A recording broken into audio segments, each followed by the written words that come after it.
ઓમ ભગવતે વાસુદેવાય નમઃ.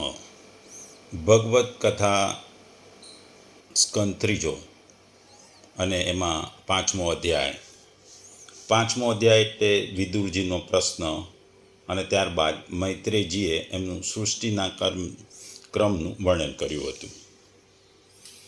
વિદુરજી જ્યારે ઉદ્ધવજી બદ્રિકાશ્રમ તરફ ગયા એટલે વિદુરજી પણ ફરતા ફરતા મૈત્રેય મુનિના આશ્રમે આવી પહોંચ્યા. પતિત પાવની ગંગાના કાંઠે હરિદ્વાર ક્ષેત્રમાં મૈત્રેય મુનિનો આશ્રમ હતો. આશ્રમમાં આવીને વિદુરજીએ મૈત્રેય મુનિને વંદન કર્યા અને વંદન કરીને પછી એમણે એમના મનમાં ઉદ્ભવેલા પ્રશ્નો વારાફરતી પૂછ્યા. આ વિદુરજીના પ્રશ્નો ઘણા હતા ને આ ઘણા પ્રશ્નો એમને મનમાં જે હતા એ એમણે જણાવ્યા. આપણે જાણીએ છીએ કે બે સંસારી મનુષ્યો જ્યારે મળે છે ત્યારે સંસારની વાતો કરે છે. એમને ઈશ્વરની વાતો ગમતી નથી. એમને સંસારના વિષયોમાં જ રસ હોય છે અને એ સિવાય એમનું ચેન પડતું નથી. જ્યારે પરમાત્મા પરાયણ મહાપુરુષો મળે છે ત્યારે એ જીવનની સુખાકારી, સમૃદ્ધિની તથા ઈશ્વરની વાતો કરતા હોય છે. એમને આ સિવાયની વાતોમાં રસ હોતો નથી, કારણ કે એમનો સ્વભાવ જ એવો હોય છે કે એઓને ધર્મ, તત્વજ્ઞાન અને ઈશ્વર વિશે વધુ ને વધુ જાણવામાં રસ હોય છે. આપણે જાણીએ છીએ કે જિંદગી એક ખૂબ જ મહત્ત્વની વસ્તુ છે. જિંદગીની વસ્તુઓમાં ઘણી વખત તમારે જીવવાનું અઘરું હોય છે. આ જિંદગીના પોટલામાં, એટલે જિંદગીનું જે આપણું પોટલું છે એમાં સુખ દુઃખ, ઊંચ નીચ, સારું ખરાબ કે પછી ભરતીને ઓઠ જેવું આયા કરે છે. કોક વાર સુખ આવે, કોક વાર દુઃખ આવે, ઘણી વખત દુઃખ જ ચાલ્યા કરે, પછી ક્યારેક સુખ આવે. એટલે આવું તો ચાલતું હોય છે. પણ આ સંદર્ભમાં એક સરસ વાર્તા યાદ આવે છે કે એક માણસ હતો, દુઃખોથી કંટાળી ગયો હતો. આખો દિવસ ઘરમાં પત્ની સાથે, બાળકો સાથે જાત જાતના એમને અણબનાવો બનતા. ઘરમાં ઘરડા મા બાપ હતા, એમની માંદગી હતી, બાળકોને ભણાવવાની મગજમારી હતી. એટલે એ જિંદગીથી કંટાળી ગયો હતો. એટલે એણે જિંદગીથી કંટાળીને એનું જીવન ટૂંકાવી દેવા માટે વિચાર્યું. એટલે જ્યારે ઘરમાં કોઈ નહોતું ત્યારે એણે આ મોકો જોઈને ઘરમાં ઘેનની ગોળીઓ ગળી લીધી. પણ મરવા માટે જેટલી ગોળીઓની જરૂર હોય તેનાથી ડોઝ ઓછો રહી ગયો, એટલે એ ઊંઘમાં સરકી ગયો. અચાનક એને લાગ્યું કે એની આજુબાજુ જાણે દિવ્ય પ્રકાશ ફેલાઈ રહ્યો છે અને દિવ્ય પ્રકાશ આવતો હોય એવું એને લાગ્યું. તો એણે જોયું તો એની સામે પરમ કૃપાળુ પરમાત્મા મંદ મંદ હસતા એની સામે ઊભા હતા. જેવી એ બંનેની આંખો મળી એટલે બોલ્યા કે દીકરા, એ મારા સંતાન, તું મારી સાથે આવવા માટે શા માટે ઉતાવળો થઈ રહ્યો છું? તું ઉતાવળ કેમ કરે છે મારી જોડે આવવાની? ત્યારે પેલા વ્યક્તિએ કહ્યું, ભગવાન મને માફ કરજો, મારે તમારી પાસે ઉતાવળ છે એટલા માટે હું એમને ક્ષમા કરું છું, તમે મને ક્ષમા કરજો. પરંતુ મારાથી આ જિંદગીનું એક પગલું પણ ભરી શકવામાં ત્રેવડ નથી. મારી જવાબદારીઓ, મારી ચિંતા, મારા દુઃખો, તમે એનું પોટલું જુઓ તો એ વહન કરવાની મારામાં હિંમત કે શક્તિ નથી. એટલે હું મારી જિંદગીને પૂરી કરી દેવા માગું છું. પોતાના ખભા પર પડેલા આ પોટલા સામે એણે એને ભગવાનને કહ્યું કે ભાઈ, મારી આટલી બધી પ્રશ્નો છે, પ્રોબ્લેમ છે, ચિંતાઓ છે, દુઃખ છે, જવાબદારીઓ છે. એટલે ભગવાને કહ્યું, પણ મેં તો તમને સૌને તમારી બધી ચિંતાઓ મને સોંપી દેવા કહ્યું છે. તું પણ તારી ચિંતાઓ મને સોંપીને હળવો કેમ થઈ જતો નથી? એવું બોલતા ભગવાન હસ્યા. પછી વ્યક્તિ બોલ્યો, ભગવાન, તમે મને શું કામ સૌથી ભારે પોટલું આપ્યું છે? મેં તો મારા પોટલા જેટલો ભાર ક્યારેય કોઈના ખભે જોયો નથી. એ માણસે ફરિયાદ કરી, એક ગંભીર અવાજમાં, રડતા અવાજમાં. પછી ભગવાન બોલ્યા, દીકરા, આ દુનિયામાં દરેક વ્યક્તિ મેં કંઈક ને કંઈક બોજો ઉપાડવા આપેલો જ છે, અને એ જરૂરી છે અને ફરજિયાત છે. આ જો અહીં તારા આજુબાજુના આડોશી પડોશી સગા સંબંધીઓના પોટલા પડ્યા છે, તને એવું લાગતું હોય કે તારું પોટલું ભારે છે, તો આમાંથી કોઈકનું પણ પોટલું તું લઈ લે અને અદલા બદલી કરી શકે છે. નવાઈની અને વિસ્મયતાથી એ વ્યક્તિ ભગવાનના ચરણો આગળ પડેલા પોટલાઓ નજર નાખી. બધા જ પોટલાઓનું કદ એના પોતાના જે પોટલું હતું એના જેટલું જ હતું, અને દરેક પોટલા પર એક નામ લખેલું હતું. એ વ્યક્તિનું નામ અને એનું સરનામું અને સરનામું લખેલું હતું. એણે આગળ જોયું કે એના ઘરની બાજુમાં રહેતી એક અતિ સુંદર અને ખૂબ જ સુખી દેખાતી એક પૈસાદાર સ્ત્રીનું નામ એના પર લખેલું હતું. એ સ્ત્રીનો પતિ ખૂબ જ મોટો ઉદ્યોગપતિ હતો, પૈસાદાર હતો, ઘરમાં સમૃદ્ધિની રેલમછેલ હતી, અને ઘરમાં દરેક જાતનું સુખ સગવડ હતું. દરેક માટે અલગ અલગ કાર હતી, નોકર ચાકર બધું જ હતું. ઘરના દરેક વ્યક્તિઓ મોંઘાદાર પોશાકો, ઘરેણાં બધું જ હતું, અને વાર તહેવારે ફરવા જતા બધું જ હતું. આ સ્ત્રીનું પોટલું લેવાનું પેલા માણસને વિચાર આવ્યો. એણે પોતાનું પોટલું બાજુમાં મૂકી અને સ્ત્રીનું પોટલું ઉપાડ્યું. પણ જેવું એણે પોટલાને ઊંચું કર્યું, તેને નવાઈ લાગી કે સ્ત્રીનું પોટલું હળવું હોવાને બદલે એના પોતાના પોટલા કરતાં બમણું ભારે હતું. એટલે ભાર લાગતા એણે એ પોટલું પાછું મૂક્યું. પછી ભગવાન સામે જોઈને કહ્યું, ભગવાન, આટલી સુખ સાહેબી રહી હોવા છતાં આ સ્ત્રીનું પોટલું હળવું હોવાને બદલે આટલું ભારે કેમ છે? મને સમજાતું નથી. તો ભગવાને કીધું, એક કામ કર, તારાથી સમજાતું ના હોય તો આ તું પોટલું ખોલી એમાં જોઈ લે. પેલા માણસે પોટલું ખોલ્યું. બહારથી ખૂબ જ સુખ અને અતિ વૈભવશાળી જીવન જીતી એ સ્ત્રીના પોટલામાં રાત દિવસ એને હેરાન કરતી અને એનો જીવ લેવા માટે જંગતી એની કર્કશ સાસુ દેખાઈ. એનો એ સ્ત્રીનો પતિ દારૂડિયો હતો. ધંધામાં માટે, કામ માટે દેશ વિદેશ રખડતો, અત્યંત વ્યભિચારી હતો. ભયંકર રોગો એને ઘેરી ચૂક્યા હતા. પેલી સ્ત્રીને પણ એ બધા રોગોનો ચેપ લાગી ચૂક્યો હતો. પતિ અને પત્ની બંનેને રોગ લાગ્યોથી તેઓ લાખો રૂપિયા એ રોગની દવા પાછળ ખર્ચતા હતા. એનો દીકરો આડાવડી લાઈન પર હતો, દારૂ પીતો, દાણચોરી કરતો. એની દીકરીના માથા પર એણે પાટો જો, એ બિચારા મગજના કેન્સરથી પીડાતી હતી. બસ આ જોઈને એણે તરત જ એ પોટલું બંધ કરી દીધું અને આગળ જોઈ ન શક્યો. એ બોલી ઉઠ્યો, ભગવાન, બહારથી અત્યંત શ્રીમંત અને ખૂબ જ સુખી લાગતી સ્ત્રીનું જીવન આટલું બધું યાતનાઓથી ભરેલું છે, હું તો એ કલ્પના પણ કરી શકતો નથી. ભગવાન હસતા હસતા બોલ્યા, મેં તને કહ્યું ને, દરેકને માથે પોટલું હોવું ફરજિયાત છે.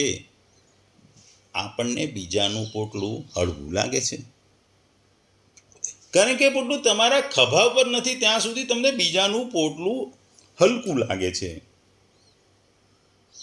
એ માણસ જેને સુખી અને ખૂબ ખુશી ને સુખી ને ખુશકિસ્મત માનતો હતો, એ બધાના જ પોટલા એને જોયા, ખોલ્યા. નવાઈ પ્રમાણે એ વાત હતી કે દરેક વ્યક્તિનું પોટલું એને ભારે લાગ્યું. પોતાના કરતાં અનેક ગણું ભરેલું, ભારે અને વિટંબણાઓથી ભરેલું લાગ્યું. આમને આમે બધા પોટલા ફંફોસતો રહ્યો. ભગવાન એની સામે જોતા રહ્યા, શાંતિથી ઊભા રહ્યા અને મન બંધ હસતા હતા. થોડા સમય પછી એણે પોટલા ફંફોસવાનું બંધ કરી દીધું અને નમ્રતાથી કીધું, ભગવાન, મને જ મારું પોટલું આપી દો. લાગે છે કે આ બધામાં સૌથી હલકું અને સરળ મારું છે. પછી ભગવાને કહ્યું, એવું છે તો પછી જિંદગી ટૂંકાવી નાખવી પડે એટલો બધો ભાર શેનું લાગે છે? જોઈએ તો ખરા એમાં શું ભરેલું છે? તારું પોટલું ખોલીને જોવું, ભગવાને કહ્યું. એ માણસે ધીરે રહીને પોતાનું પોટલું ખોલ્યું. અંદર સોનાની ઈંટો હતી, પૈસાની થપ્પીઓ હતી, બીજા સાવ નાનકડા કહી શકાય એવા પ્રશ્નરૂપી પથ્થરો હતા. ભગવાને માયાળા સ્વભાવના અવાજે કીધું, બેકરા, વર્ષોથી તું આ સોનાની ઈંટો લઈને ફરતો રહેતો હતો. આ પૈસાની થપ્પીઓ તું ભેગી કરે છે, તો પણ તારે વારો તો આપઘાત કરવાનો જ આવ્યો ને? તો પછી આ સોનાની ઈંટો, પૈસા શું કામના? કોણ લઈ જશે, ખર્ચાઈ જશે એની બીકમાં આટલું બધું વજન વધારી દીધું છે. હવે તું દુનિયામાં પાછો જા અને આ પૈસા મારા આવા સંતાનોમાં વહેંચી દે કે જેની જિંદગીએ કંઈ જ નથી આપ્યું, જેઓ ભૂખે મરી રહ્યા છે, જેઓ યાતનાઓ ભોગી રહ્યા છે. હું તને ખાતરી આપું છું કે એમનો આનંદ જોઈ તારા આત્માને સુખ અને શાંતિ મળશે. આ દોલતથી તને ક્યારે નહીં મળ્યા હોય, ઉપરાંત આ બધું આપવાથી તારા ખભા પરનું પોટલું વજન પણ ઘટતું જશે. અને આ નાના નાના ધારદાર પથ્થરો શેના ભેગા કરે છે? પેલા માણસને ભગવાનની વાત જોઈ શરમ આવી, નીચું નમી ગયો અને બોલ્યો, પ્રભુ, એ મારા અભિમાન, સ્વાર્થ, પાપ અને દ્વેષના પથ્થરો છે, જેની ધારથી મેં હંમેશા બીજાને ઈજાઓ પહોંચવાડવાનું હંમેશા કામ કર્યું છે. ભગવાન બંધ હસ્યા અને બોલ્યા, કંઈ વાંધો નહીં બેટા, તું તારે નિરાતે દુનિયામાં પાછો જા, પણ એ નાના પથ્થરો મને આપી દે. આજથી હું એ બધું તારી પાસેથી લઈ લઉં છું. ભગવાને કઈ કરુણાના અવતાર એવા ભગવાને એના પાપ, રાગ, દ્વેષ તેમજ અભિમાનના પથ્થરો પોતાના હાથમાં લીધા. એ પથ્થરો એટલા બધા ધારદાર અને તીક્ષ્ણ હતા કે ખુદ ભગવાનના હાથમાં પણ લેતા ભગવાનના હાથમાંથી લોહીની ધારા થઈ. પેલા માણસને હવે એવું લાગ્યું, હળવાશ લાગી.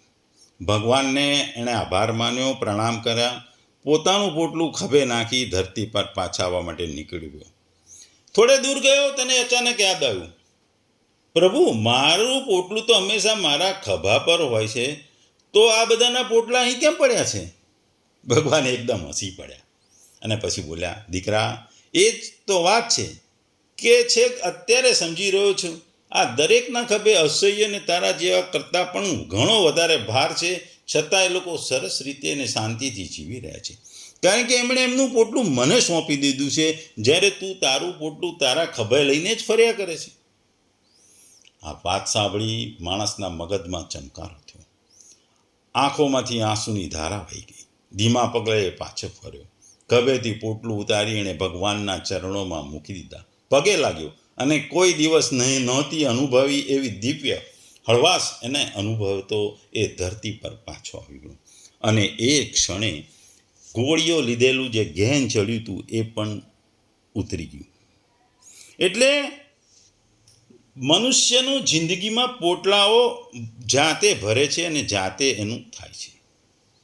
એટલે અહીં જ્યારે વિદુરજી મૈત્રેયજી પાસે આવે છે ત્યારે વિદુરજીના મનમાં જે પ્રશ્નો હોય છે એ પ્રશ્નો પૂછી પોતાના મનમાં રહેલી ભગવાન પ્રત્યેની ભાવનાઓનો જે વસ્તુઓ છે એનું પોટલાને એ વિદુરજી ઓછું કરવા માંગે છે, વિદુરજી એને દૂર કરવા માંગે છે, વિદુરજી ભગવાનને જાણવા માંગે છે અને મૈત્રેયજી પાસેથી એ જ્ઞાન મેળવવા માંગે છે.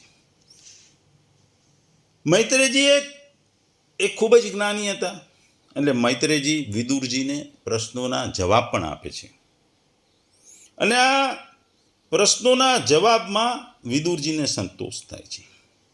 વિદુરજી મૈત્રેયજીને ઘણા બધા પ્રશ્નો પૂછે છે. પહેલો પ્રશ્ન પૂછે છે કે હે ભગવાન, મૈત્રેયજીને પૂછે છે, મૈત્રેયજી, ભગવાન શુદ્ધ હોવા છતાં પણ કોઈ પણ પરિવર્તન વિના અને કોઈ પણ ગુણો વિના તેમના દૈવી કાર્યો કેવી રીતે કરે છે? ગુણો અને કાર્યો તેમની સાથે કેવી રીતે સંબંધિત હોઈ શકે? પછી બીજું પૂછે છે, ભગવાન શાશ્વત રીતે સંતુષ્ટ છે તો પણ તે શા માટે રમશે કે રમત રમશે? ત્રીજું પૂછે છે, ભગવાન પોતાની માયા દ્વારા બ્રહ્માંડનું સર્જન, પાલન પોષણ અને નાશ કરે છે, પરંતુ જ્યારે તેમનું જ્ઞાન કાર્ય અદૃશ્ય થતું નથી ત્યારે તેઓ માયા સાથે કેવી રીતે સંબંધિત હોઈ શકે? પછી પૂછે છે કે બ્રહ્માંડની રચનામાં ભગવાનને મહાન તત્વ અને તેના વિકારોનું સર્જન કર્યું અને પછી વિરાટ પુરુષને જન્મ આપ્યો, તે પછી ભગવાન પોતે તેમાં કેવી રીતે પ્રવેશ્યા? પછી પૂછે છે કે વિરાટ પુરુષની ઉત્પત્તિથી બ્રાહ્મણ અને અન્ય જાતિઓ, ઇન્દ્રિયો અને પદાર્થો કેવી ઉત્પન્ન થયા? પછી ભગવાનને પૂછે છે, પછી મૈત્રેયજીને પૂછે છે કે પ્રજાપતિ, મન્વંતર અને બ્રહ્મા વગેરે વ્યક્તિઓના ક્રમ વિશે માહિતી માંગી.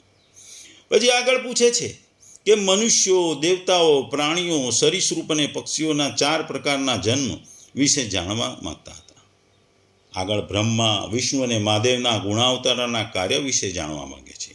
આગળ વેદ, યજ્ઞ, યોગ, જ્ઞાન માર્ગ અને તંત્રશાસ્ત્રો વિશેની માહિતી માંગી. સાથે દંભી માર્ગ અને સદ્ગુણો અને કાર્યોની અસર વિશે પણ માહિતી મેળવી. પછી ધર્મ, ધન, કામ, મોક્ષ, દાન, તપ અને શ્રાદ્ધના નિયમો વિશે પણ માહિતી માંગી. પછી વિદુરજીએ ગ્રહો અને તારાઓની સ્થિતિ અને તેમની અસરો વિશે પણ જાણવા માંગ્યા. પ્રલયના કયા પ્રકાર છે, યોગ નિદ્રા દરમિયાન ભગવાન સેવા કરતા તત્વો તેમાં ભળી જતા કયા તત્વો છે એ પણ જાણવા માંગ્યું. ગુરુ શિષ્યના સંબંધ, આત્માના સાર અને ભગવાનના સ્વભાવ વિશે પણ માર્ગદર્શન માંગ્યું. જ્ઞાન, ભક્તિ, ત્યાગ પ્રાપ્ત કરવા માંગે વિશે માહિતી માંગી. માયા અને આસક્તિને કારણે પોતાને દ્રષ્ટિ ગુમાવવાનો અનુભવ વ્યક્ત કરતા એમણે દિવ્ય તત્વ જ્ઞાન કરવાની પણ ભગવાન એટલે મૈત્રેય મુનિ પાસેથી એમણે ઈચ્છા કરી. એટલે વિદુરજી મૈત્રેય મુનિને ઘણા બધા પ્રશ્નો પૂછે છે. ભગવાન વિદુરજી મુનિને કહે છે, મુનીશ્વર, મેં ભગવાનના વ્યાસના મુખેથી ધર્મની કથાઓ તો વારંવાર સાંભળી છે. એ કથાઓમાં શ્રી કૃષ્ણ રૂપી અમૃતનો જે પ્રભાવ છે તે વારંવાર ગ્રહણ કરવા છતાં એની તૃપ્તિ થતી નથી. વ્યાસજીએ ભગવાનના ગુણોનું વર્ણન કરવા માટે મહાભારતની રચના કરી. તે કથા મનુષ્યને બુદ્ધિને હરિકથા તરફ જ વાળે છે. હે મુનિ, આ બધી હરિકથાઓમાં જે કલ્યાણકારક અને પવિત્ર કરનારો સાર હોય તે મને સંભળાવો. જેમ ભ્રમર પુષ્પોમાંથી રસ ચૂસી લે છે તેમ બધી જ કથાઓમાંથી સાર રૂપ હોય એવા ભગવાનની કથાના અવતારો અને અદ્ભુત કર્મોની કથાઓ મને કહો. એટલે આ પ્રમાણે વિદુરજીએ એક પછી એક પ્રશ્નો પૂછ્યા અને આ પ્રશ્નો પૂછવાથી મૈત્રેય મુનિ તો ખૂબ જ પ્રસન્ન થયા.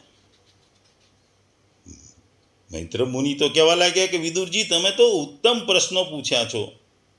તમને હરિસ્મરણની ઈચ્છા થાય એમાં કોઈ નવાઈ નથી. કારણ કે વિદુરજીએ ભગવાન વિશે જાણવા માંગ્યું, કારણ કે વિદુરજી ભગવાનના એક ભક્ત હતા. એટલે વિદુરજી કહે છે કે ભગવાન સંસારમાં બધા જ લોકો સુખ મેળવવા કર્મ કરે છે, પણ તેમનાથી નથી તો તેમને સુખ મળતું કે નથી તેમને દુઃખ પણ દૂર થતું, બલકે તેનાથી પણ તેમના દુઃખમાં વધારો થાય છે. તેથી આ બાબત માટે શું કરવું એ રૂપા કરી મૈત્રેય મુનિને કહે છે, મને બતાવો.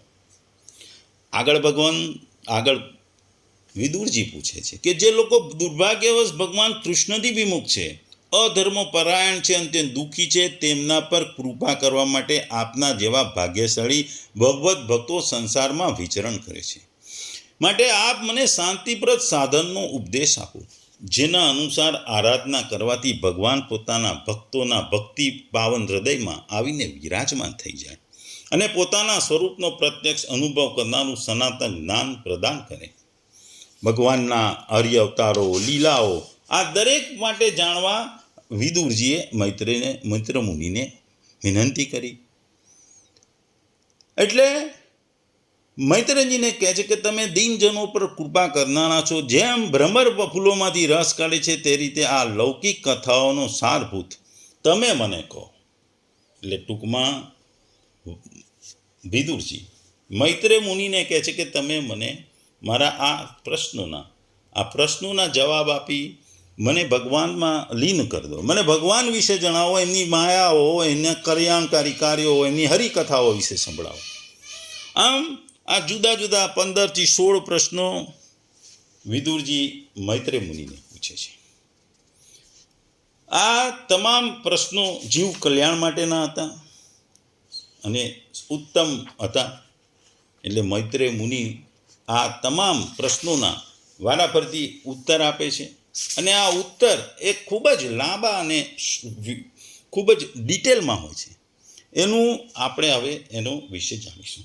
ટૂંકમાં જિંદગીમાં પ્રશ્નો દરેકના મનમાં હોય છે. પ્રશ્નો ઉદ્ભવતા રહે છે. પ્રશ્નો થાય અને ન થાય, આ જ મહત્ત્વની વસ્તુ છે. વિદુરજીના પ્રશ્નો સાંભળી ને વિદુરજીએ જે પ્રશ્નો કર્યા હતા એ જીવોના કલ્યાણ માટે કર્યા હતા. એટલે મુનિ શ્રેષ્ઠ એવા મૈત્રેયજીએ વિદુરજીની પ્રશંસા કરી અને બોલ્યા, હે વિદુરજી, એ સાધુ સ્વભાવના વિદુરજી, તમે બધા જીવો પર કૃપા કરીને ઘણી સારી વસ્તુઓ પૂછી છે. તમારું મન અને ચિત્ત તો હંમેશા ભગવાનમાં લીન રહેશે. તેમ છતાં તમારો આ પ્રશ્ન આત્મરૂપ અધોક્ષજ ભગવાનની ને આપણી કીર્તિ વધારનારો છે. તમે વ્યાસજીના ઔરસ પુત્ર છો. તમારા માટે આ કોઈ વસ્તુ મોટી નથી, નાની નથી. તમે ભક્તિભાવથી અનન્ય ભાવે હરિના આશ્રિત થઈ ગયા છો. તમે પ્રજાને દંડ આપનારા ભગવાન યમ જ છો, યમ પોતે જ છો. માંડવ ઋષિનો જો શ્રાપ હતો એને કારણે તમે શ્રી વ્યાસજીના તેજથી તેમના ભાઈ વિચિત્ર વીર્યની દાસીના ગર્ભમાંથી તમે જન્મ લીધો. તમે હંમેશા ભગવાનના અને તેમના ભક્તોના તો બહુ જ પ્રિય છો. તેથી જ ભગવાન નિજ ધામે પધારતી વેળાએ તમને જ્ઞાન આપવા માટે મને કહીને ગયા હતા. મને ઉપદેશ આપવા મને આજ્ઞા કરીને ગયા હતા. તેથી હવે હું તમને જગતની જે ઉત્પત્તિ છે, સ્થિતિ છે અને લય માટે યોગમાયાએ વિસ્તારેલી ભગવાનની વિવિધ લીલાઓનું હું તમને ક્રમશઃ સંભળાવું છું, જણાવું છું, તમને જ્ઞાન આપું છું. સર્વવ્યાપી પરમાત્મા કે જે પ્રાણીના આત્મા છે, આ સૃષ્ટિના નિર્માણ પૂર્વે એકમાત્ર તે જ હતા. ભગવાને સંકલ્પ કર્યો કે હું જ અનેક થઈ જાઉં. ત્યારે એમની ઈચ્છા અનુસાર કર્યા પછી તેમનું સ્વરૂપ અનેક રૂપોમાં રૂપાંતરિત થઈ ગયું. તેમની બુદ્ધિ પણ તેને અનુરૂપ વિવિધ પ્રકારની થઈ ગઈ. તે જ પરમાત્મા દ્રષ્ટા રૂપે અનેક રૂપોમાં જે થયા તે ચારે બાજુ પ્રકાશિત થઈ રહ્યા હતા. પરંતુ તે સમયે દ્રશ્ય નહોતું. તેથી તેમણે પોતાને શૂન્ય જેવા માન્યા. તેમની શક્તિઓ પોતાનામાં સુપ્ત હતી, પરંતુ જ્ઞાન સુપ્ત નહોતું, અથવા જ્ઞાન જાગતું હતું, જાગ્રત હતું. હે વિદુરજી, આ પ્રમાણે ભગવાને સંકલ્પ કરતા જ ભગવાનની કાર્ય કારણરૂપ દ્રષ્ટા અને દ્રશ્યનું અનુસંધાન કરનારી અને ભગવાનના સંકેતને ઝીલનારી શક્તિ માયાએ જળ ચેતનના વિશ્વનું નિર્માણ કર્યું. જળ અને ચેતનાત્મક વિશ્વનું નિર્માણ કર્યું. એમાં જળ બી છે અને ચેતન બી છે. ઇન્દ્રિયાતીત ચિન્મય પરમાત્માએ કાલ અનુરૂપ થવાને કારણે ત્રિગુણમય માયામાં પોતાના અંશરૂપ પુરુષ રૂપે પ્રવેશ કરી ચિત્ત શક્તિ રૂપે બીજને સ્થાપિત કર્યું. ત્યારે કાળની પ્રેરણાથી તે અવ્યક્ત માયામાંથી મહતત્વ પ્રગટ થયું અને તે અજ્ઞાનનું નાશક છે અને વિજ્ઞાનનું એ એક સ્વરૂપ છે. પોતાના સૂક્ષ્મ રૂપે રહેલા પ્રપંચની અભિવ્યક્તિ કરનારું છે. ચિદંશ ત્રણેય ગુણો તથા કાળ સ્વરૂપ મહત્વને ભગવાને જોયું. ત્યારે ભગવાનની સૃષ્ટિ કરવાની ઈચ્છાથી તેમણે પોતે પોતાનું રૂપાંતરણ કર્યું.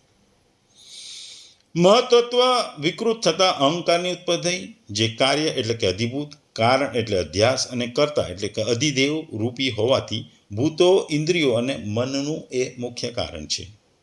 તે અહંકાર વૈકારિક એટલે કે સાત્વિક, તેજસ, રાજસ અને તામસ એવા ભેદને લીધે 3 પ્રકારના છે. તેથી હમ તત્વમાં વિકાર થતા વૈકારિક અહંકારથી મન તથા જેમના વડે વિષય જ્ઞાન થાય છે તે ઇન્દ્રિયોના અધિષ્ઠા દેવતાઓ પણ એમાંથી ઉત્પન્ન થયા. તેજસ અહંકારથી જ્ઞાનેન્દ્રિયો તથા કર્મેન્દ્રિયો થઈ, તથા તામસ અહંકારથી સૂક્ષ્મ ભૂતોનું કારણ શબ્દ તન્માત્ર થયું. તેનાથી દ્રષ્ટાંત રૂપે આત્માનો બોધ કરાવનાર આકાશ પણ ઉત્પન્ન થયું. ભગવાનની દ્રષ્ટિ જ્યારે આકાશ પર પડી ત્યારે તેમાંથી વળી કાળ, માયા અને ચિત્ત શક્તિના યોગ સ્પર્શથી તન્માત્ર થયું અને તે વિકૃત થવાથી તેનાથી વાયુ ઉત્પન્ન થયો. એટલે આ રીતે આકાશ અને વાયુ ઉત્પન્ન થયા. આ અત્યંત બળવાન વાયુએ આકાશ સહિત વિકૃત થઈ રૂપ તન્માત્રની રચના કરી અને તેનાથી સંસારને અજવાળું આપનારું તેજ ઉત્પન્ન થયું. એટલે જે પહેલાં આકાશ થયું, વાયુ થયું અને હવે તેજ ઉત્પન્ન થયું. પછી પરમાત્માની દ્રષ્ટિ પડતા વાયુયુક્ત તેજ કાળ, માયા અને ચિદંશના યોગથી વિકૃત થઈ રસ તન્માત્રાના કાર્યરૂપ જળને ઉત્પન્ન કર્યું. ત્યાર પછી તે યુગ જળે બ્રહ્મની દ્રષ્ટિ પડતા કાળ, માયા અને ચિદંશ યોગથી ગંધ ગુણમય પૃથ્વી ઉત્પન્ન કરી. એટલે આ રીતે આકાશ, વાયુ, તેજ અને રસ તન્માત્રા જળથી પછી પૃથ્વી ઉત્પન્ન થઈ.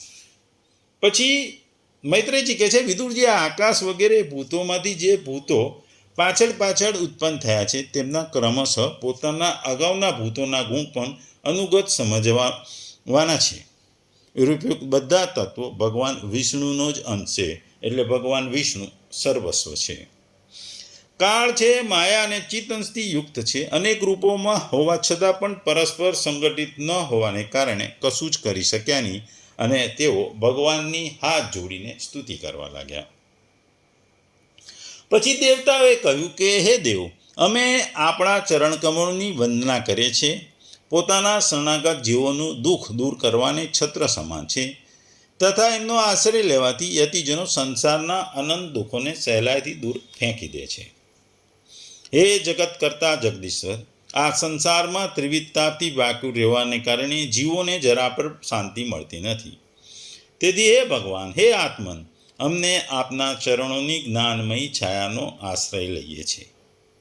મુનિજનોનો એકાંત સ્થળે રહી આપના મુખ કમળનો આશ્રય લેનાર વેદ મંત્રરૂપી પક્ષીઓ થકી જેમનું અનુસંધાન કરે છે તથા જેઓ સંપૂર્ણ પાપનાશક નદીઓના શ્રેષ્ઠ ગંગાજીનું ઉદ્ગમ સ્થાન છે તેવા આપના આ પરમ પાવન ચરણ કમળોને અમે શરણું લઈએ છીએ અથવા અમે આપને આશ્રય લઈએ છીએ. અમે આપના ચરણ કમળોની તે પીઠિકાનું શરણ લઈએ છીએ જે ભક્તોની શ્રદ્ધાથી અને શ્રવણ કીર્તન વગેરે રૂપી ભક્તિથી વિશુદ્ધ થયેલા અંતઃકરણમાં ધારણ કરી વૈરાગ્ય પુષ્ટ જ્ઞાન વડે પરમધીર બની જાય છે. હે ઈશ્વર, આપ સંસારની ઉત્પત્તિ, સ્થિતિ અને સંહાર માટે જ અવતાર લો છો. તેથી અમે સૌ આપના તે ચરણ કમળોનું શરણ લઈએ છીએ જો આપના સ્મરણ કરનાર ભક્તોને અભય કરી દે છે. જે મનુષ્યનું શરીર, ઘર અને તત્સંબંધિત અન્ય તુચ્છ પદાર્થોમાં હંતા અને મમતાનો દળ દુરાગ્રહ છે, તેમના શરીરમાં રહેતા હોવા છતાં જે ઘણા દૂર છે તે આપ પાદમુજનોને અમે ભજીએ છીએ. હે પરમેશ્વર, ઇન્દ્રિયોના વિષયાભૂખ રહેવાને કારણે જેઓનું મન હંમેશા બહાર ભટકા કરે છે તેવા પામર લોકો આપના વિલાસપૂર્ણ પાદ વિન્યાસથી શોભના વિષયજ્ઞ ભક્તોનું દર્શન પણ કરવા પામતા નથી. તેથી જ આપને આપના ચરણોથી તેઓ દૂર રહે છે. હે દેવ, આપના કથામૃતનું પાન કરવાથી ઉભરાયેલી ભક્તિને કારણે જેનું મન અને અંતઃકરણ નિર્મળ થઈ ગયું છે તે મનુષ્યો વૈરાગ્ય જ જેનો ક્ષાર છે એવું આત્મજ્ઞાન પામી લઈને અનાયાસ આપના વૈકુંઠ ધામમાં પ્રયાણ કરે છે. એ આપની એટલે કે આપની પ્રત્યેની એ ભક્તિનો એ અપાર મહિમા છે. આ સિવાય બીજાની જે ધીર મનુષ્યો ચિત્ત નિરોધરૂપી સમાધિના બળથી આપની બળવાન માયાને જીતીને આપનામાં લીન થઈ જાય છે તે પણ શ્રમ ઘણો પડે છે. પરંતુ આપની સેવાના માર્ગમાં કોઈ કષ્ટ નથી. એટલે ભગવાનની ભક્તિના માર્ગમાં કોઈ કષ્ટ હોતું નથી. ભક્તિ એકદમ સરળ અને એકદમ સાદી છે. હે આદિદેવ, આપે આપના 3 ગુણો વડે જે સૃષ્ટિની રચના કરવાની ઈચ્છાથી અમારું સર્જન એટલે કે દેવતાનું સર્જન કર્યું છે, તેથી વિભિન્ન સ્વભાવવાળા હોવાને કારણે અમે પરસ્પર મેળ સાધી શકતા નથી. તેથી આપણી ક્રીડાના સાધનરૂપી બ્રહ્માંડની રચના કરી તેનું આપને સમર્પણ કરવા અસમર્થ બન્યા છીએ. તેથી હે અજન્મા ભગવાન, જેનાથી અમે બ્રહ્માંડને રચી સર્વ પ્રકારના ભોગો આપને સમયસર સમર્પિત કરી શકીએ, જ્યાં રહીને અમે પણ પોતાની યોગ્યતા પ્રમાણે અન્ન ગ્રહણ કરી શકીએ તથા બધા જીવો પણ સર્વ પ્રકારના વિઘ્નો અડચણોથી દૂર રહી અમને ને આપને બંનેને ભોગ સમર્પિત કરતા રહી પોતાનું અન્ન ખાઈ શકીએ એવો કોઈ રસ્તો શોધો અથવા એવો કોઈ ઉપાય કરો. નિર્વિકાર પુરાણ રૂપી આપ જ કાર્ય સમૂહ સમેત દેવતાઓના આદિ કારણ છો. હે દેવ, પહેલા અજન્મા એવા આપે સત્વ વગેરેના ગુણોના તથા જન્મ વગેરે કર્મોના કારણ રૂપી માયા શક્તિમાં જ્ઞાનમય વીર્ય સ્થાપિત કરી દીધું. હે દેવ, હે પરમાત્મા, મહત્ત્વ વગેરે રૂપી અમે દેવતાઓને જે કાર્ય માટે ઉત્પન્ન કર્યા છે તે બાબતમાં અમે શું કરીએ? હે દેવ, અમારા પર આપ જ કૃપા કરનારા છો. તેથી બ્રહ્માંડની રચના કરવા માટે આપ અમને ક્રિયા શક્તિ સહિત પોતાની જ્ઞાન શક્તિ પ્રદાન કરો. એટલે મૈત્રેય ઋષિ જે વિદુરજીના પ્રશ્નોના જવાબ આપવાની શરૂઆત કરે છે. એમાં ભગવાન જે અજન્મા છે એ ધીરે ધીરે આકાશ, વાયુ, અજવાળું, પૃથ્વી ઉત્પન્ન કરે છે, પછી દેવતાઓને ઉત્પન્ન કરે છે અને દેવતાઓને એમના કાર્યો કરવા પ્રેરણા આપે છે. વિદુરજીના જે પ્રશ્નો હતા એ સમાજ માટે જરૂરી હતા, સમાજ માટે ઉપયોગી હતા, લોક કલ્યાણ માટે હતા. અને મૈત્રેયજીને આ પ્રશ્નો તો ખૂબ જ ગમ્યા હતા. બીજું, ભગવાનનો પણ આદેશ હતો કે ભાઈ તમે, હું વિદુરજીને તમારી જોડે મોકલીશ તો વિદુરજીને તમે આત્મજ્ઞાન અને જ્ઞાનનો ભંડાર સમજાવજો. એટલે આ રીતે મૈત્રેયજી ધીરે ધીરે ભગવાનની લીલાઓથી માંડી ભગવાનની વિભિન્ન લીલાઓની જે જગતની ઉત્પત્તિ, સ્થિતિ અને લય માટે કરી હતી એનું વર્ણન કરે છે. આમ પૃથ્વીના ઉત્પત્તિ, દેવતાઓની ઉત્પત્તિની અહીં આ અધ્યાયમાં વાત કરે છે. પછીના જે અધ્યાયમાં જે આવે છે એમાં વિરાટ શરીરની ઉત્પત્તિ છે. એ મૈત્રેય ઋષિ એ વિરાટ શરીરની ઉત્પત્તિ કેવી થાય એ હવે પછીના અધ્યાયમાં વર્ણન કરે છે. ટૂંકમાં આ અધ્યાયમાં વિદુરજીના પ્રશ્નો છે 15 થી 16 જે જુદા જુદા પ્રશ્નો હતા, અને એના ઉત્તરમાં મૈત્રેયજી જે બ્રહ્માંડની રચનાની જે વાત કરે છે, જે રીતે આકાશ પહેલાં ઉત્પન્ન થાય છે, વાયુ ઉત્પન્ન થાય છે, તેજ ઉત્પન્ન થાય છે, પછી આ પૃથ્વી ઉત્પન્ન